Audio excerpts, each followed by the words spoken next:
I'm an A-type personality, so it took me forever to figure out what I was interested in. And we did not know that we were both interested in these two poems. There was just something that kept pulling me back to 26 Ways. And I think being a Black woman composer, you know, or just being in the culture, right? We always talk about, you know, Black people and just how we are not monolithic and all of these things. And it just drew me because yes, 26 ways is a lot of ways, one. Yes. So in my mind, I was like, oh, this is nice in theory. I'm like, I love this and all of the different ways that he's talking about the Black male experience. But as a composer, I was like, how am I going to set these? 26, I was like, how long is this song cycle? What am I? Okay, that's why I said Schubert, because you basically wrote an English modern day Winterreise. I basically organized all 26. I don't know what you would call those, kind of like vignettes almost. Vignettes, that's what I call it, a vignette. And I basically just categorized them and tried to associate them based off of what they were talking about and themes. And so I can't even remember all of them, but they're about, what, 7? Oh, here they are. 7 of them. So talking about the Black man's experience or connection, or how we look at a Black man. And so the categories were connection to earth, a Black man's connection to earth, his journey, his sacrifice, the mystical, what I call the mystical prowess of just like a Black man, and just how you kind of have this experience when you're in his aura, or his legacy, speaking about legacy and his children and ancestral ties and all of that. And the magic of his love and his desire to be connected. So those were kind of like the broader categories.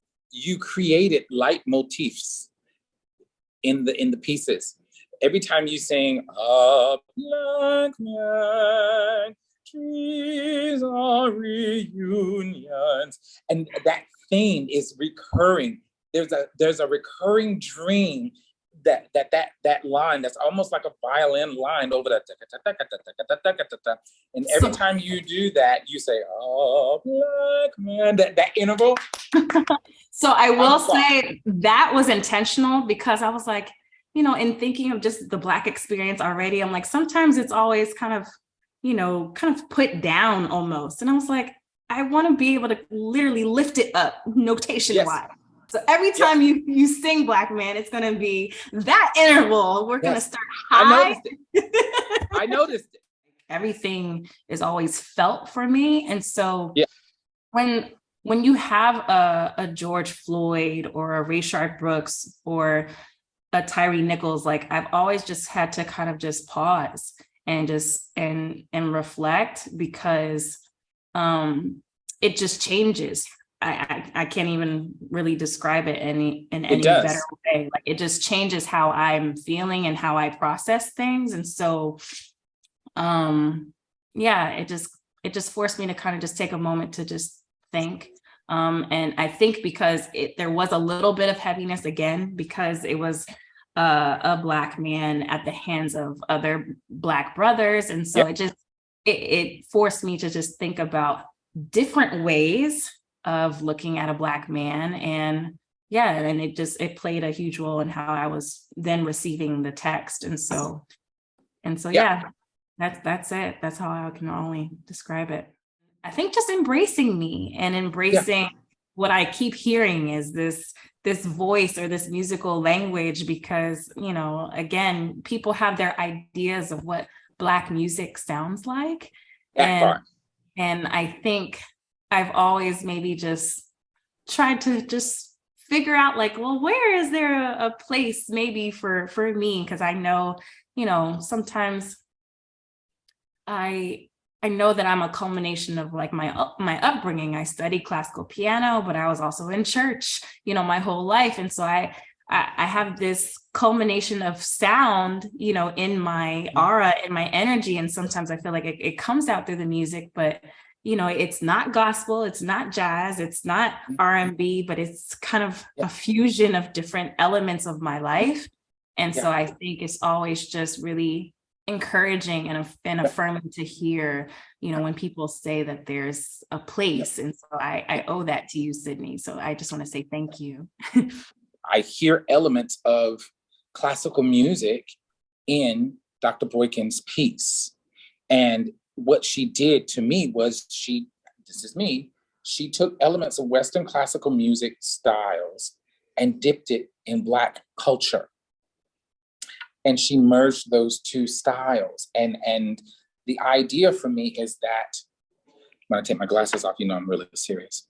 The idea for me is that many people think that they can just jump in and sing Dr. Boykin's extremely elegant, extremely intelligent music without having done the legwork of learning how to understand harmony, or merely learning how to sing a legato line, or merely learning those fundamental things that are Western classical music styles to be able to add to what Dr. Boykin or Dorothy Rudd Moore or Josephine Powell or Zenobia Powell. I'm naming all these Black women composers that I can think of.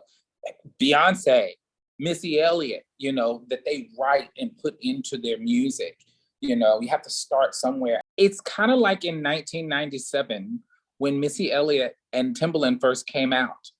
People didn't understand. They were like, is this hip hop? Is this R&B? What is this? We don't know, but we love it. Is this pop music, that type of, yes, I did just compare you to Missy Elliott and Timbaland. I'm designing a course on hip hop between 1986 and 1997. It's not done yet. So that's where my mind is right now. Okay. And yes, I did just use Missy Elliott because people didn't understand what Super Duper Fly was, but we knew we loved it. Is this pop music? Is this R&B? Is this hip hop? And so I'm gonna add to that. Yeah, you go in that category, and we'll be putting you in the Rock and Roll Hall of Fame, just like Missy last weekend, Kudos to you for having the courage to create your own style. It just feels different to sing. There's something special about the piece. I feel it. It's hard to explain and put into words, but it's very important that it was a Black composer, a Black poet, and telling a Black story. And also having the elegance, that of Clara Schumann, that of Schubert, that of Dupac. The third song that she sent me feels like Dupac. It feels like Dupac. And I use those composers because I sing those composers. I like those composers. They affected me as a singer and informed me as a singer growing up. They still do. And I definitely would not hesitate to put Brittney on the wall in the Great Hall of Moscow with all the other great composers up there. Her picture will be in color, but it would be, this was profound. This is a profound piece. That's just my opinion. I mean, 100% important for them to see, this is me. This is my own little mission. For them to see that telling Black stories is a culmination of Black culture and Western classical music styles, which really came from Northern Africa anyways. And I feel like a lot of times we lose sight because we're trying to promote underrepresented composers. And in reality, all we have to do is just sing their music. You give her the same smoke. I learned that from my students. That means energy. The same smoke that you would give the popular composer or the popular singer of that day. And that's how you introduce them into the canon. And so I'm excited to introduce this into the canon.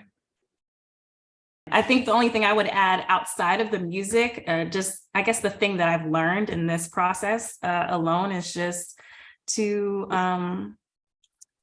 not focus on the many closed doors that happened in the past. I'm now learning to focus on the ones that have been open and the opportunities that have come out of those things, and not hold myself to the disappointments of the past.